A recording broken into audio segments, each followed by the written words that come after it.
Welcome back to the George James and Associates Research Tools channel.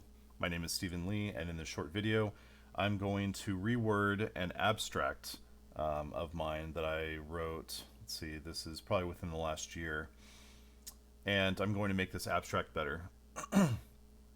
So, an abstract, once again, if you watch my previous video on the 3 types of abstracts, the purpose of an abstract is to showcase your contribution to your field.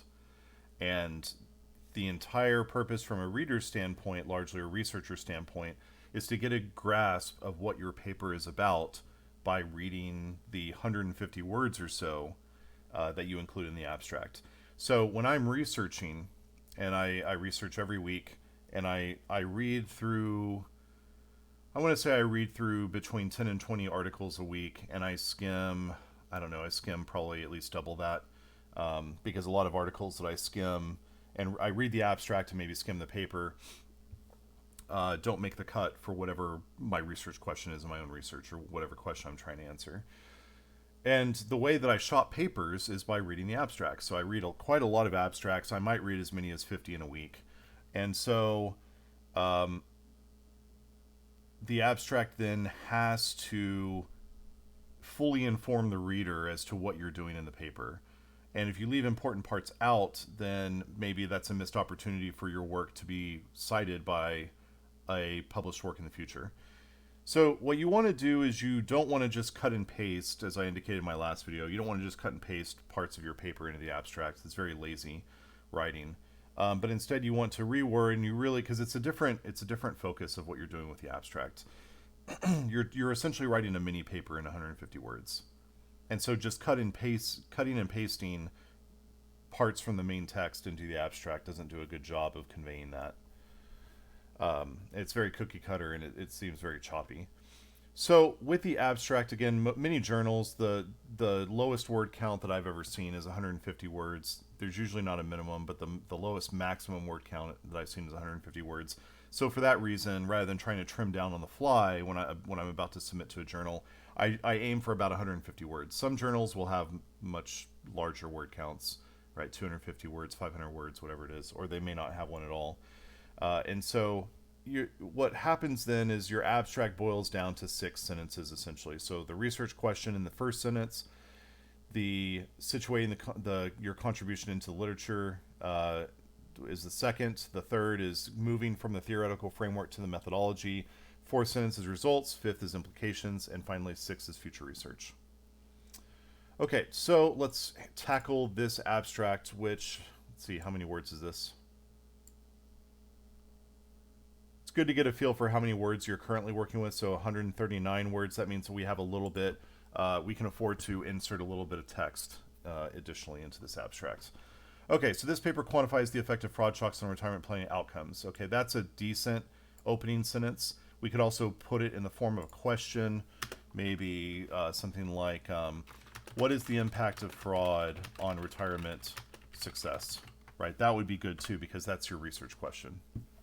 Okay, the retirement planning literature contains healthcare and financial shocks on retirement, but to date, no paper specifically addresses the impact of fraud shocks on retirement. So the problem then, even though this does situate it within the literature, because it's telling the reader what has happened in the literature and what is yet to happen before this publication, this part here is redundant. So that's the problem with this part. This part, in my opinion, is redundant really with this whole first sentence.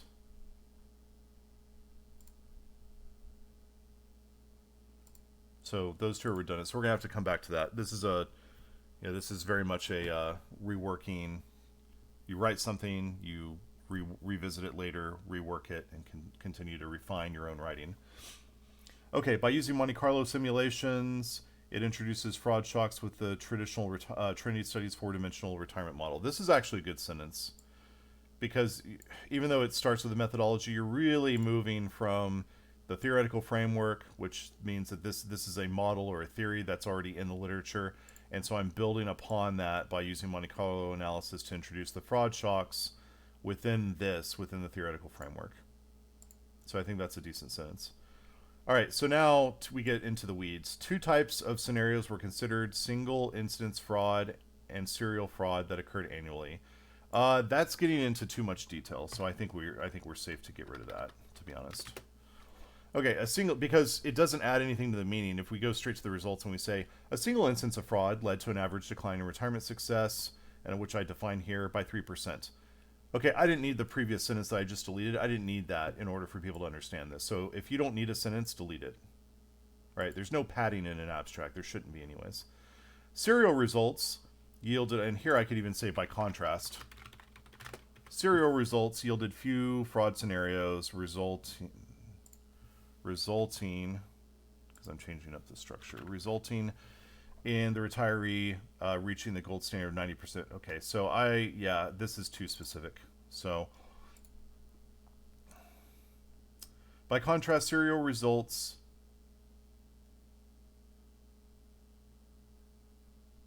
okay, I need to reword that too. So by contrast, few fraud scenarios. I think it's actually no. So I think it's actually 0%. No fraud scenarios, or I should say no serial fraud scenarios. Okay, I'll change this back now. Resulted in the retirees, or I can just say in retiree success.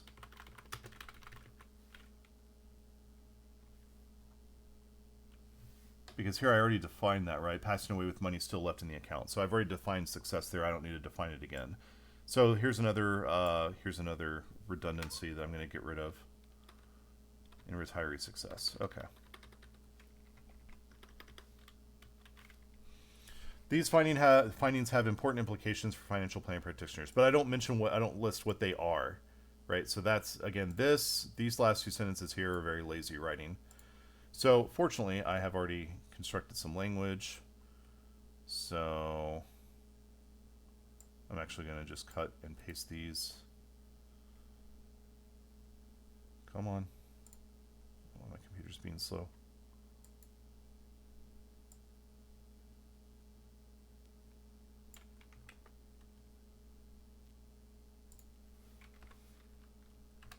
Specifically, the interaction between financial literacy, fraud, and retirement planning. I can throw another one in. Let's check on the word count before I decide if I can throw something in there. Maybe not. I'm gonna have to delete some of this up here, and then we'll probably have some room. Okay, so the fifth sentence now reads: These findings have important implications for financial planning practitioners, comma, specifically the interaction between financial literacy, fraud, and retirement planning. Okay. Maybe this can be, I think I should say something like specifically the link between, or not just the interaction, the link between financial literacy, financial fraud. Actually, I like that better. The link. Right, because it's actually drawing in a connection, not just, oh, they all happen to be there at the same time. That's more of an interaction. Okay, also interaction is a very quantitative term that belongs in the methodology section, so I don't want to confuse that. Excuse me. All right, sixth sentence. Future research should focus on expanding the assumptions found within the Trinity study framework and comparing those results to the fraud shock benchmarks established in the present work. I really like that. The only thing I don't like is that framework and work are in the same. I mean, I guess I could just say it's with the benchmarks established here. Maybe that would be good enough, because people should understand when I say here, I mean this paper.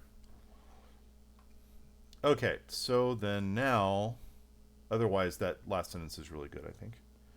Okay, so now we have a little bit more. We have about 9 words, so, okay.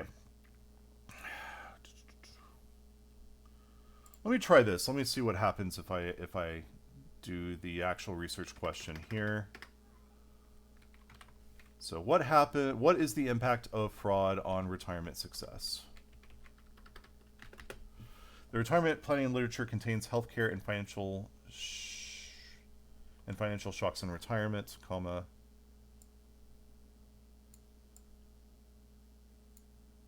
I'm just going to unitalicize. But to date, no paper specifically addresses the impact of fraud shocks on retirement by using Monte Carlo simulation. It introduces, but yeah, I should probably say I can here say this essay introduces fraud shocks within the traditional Trinity Studies four-dimensional retirement model. A single instance of fraud led to an average decline in retirement success, meaning passing away with money still left in the account by 3%. By contrast, no serial fraud scenarios resulted in retiree success. These findings have important implications for financial planning practitioners, specifically the link between financial literacy, fraud, and retirement planning. Future research should focus on expanding the assumptions found within the Trinity study framework and comparing those results to the fraud shock benchmarks established here. I think that's actually pretty decent now. It's better than it was, at least, and that's kind of the point. The other thing too is that keep in mind that it's rare for reviewers to really critique your abstract. I mean, it does happen sometimes, but okay, where are we at? It should be like 138 words or 130. Oh, 130. Oh yeah, we have plenty. Okay, so now I'm going to go back because I have about 20 words left, and I don't need to get exactly to 150. Right? Instead, I can just say, okay, these findings have important implications for financial planning practitioners, specifically the link between financial literacy, fraud, and retirement planning, as well as